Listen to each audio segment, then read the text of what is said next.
बर्तमान संघमित्रा फेसबुक रे जहाँ लिखिं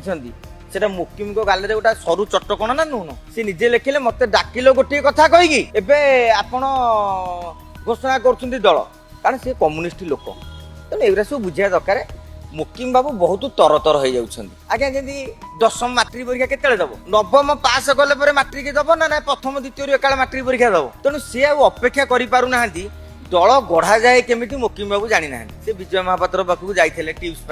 कि निजे आसतु बोली अनुरोध करते विजय बाबू द्वितीय थर ओडिशा गण परिषद गढ़ी एनसीबी जाइए से तेणु सी राजी हेले तेणु भक्त जदि मुकिम राज्य में आउ एक विकल्प दल भाव निजको निज आउ गोटे गढ़ा चेष्टा करते हुए तो सफल होते सी बर्तमान टार्गेट रखिले कांग्रेस विकल्प भक्त दास विकल्प तेमे जिते निजर क्रेडिट गोटे दल गठन करने चाहिए आउ 5 जन आपण संगे जीवे ना कहीं तुम नियत तुमर लक्ष्य रहीगला जे मोर राज्य विकास कथा नुहे गोटा दल गढ़ी भी से नुहे मोर कथा हूँ भक्त दास को देखे भी मुकिम किए।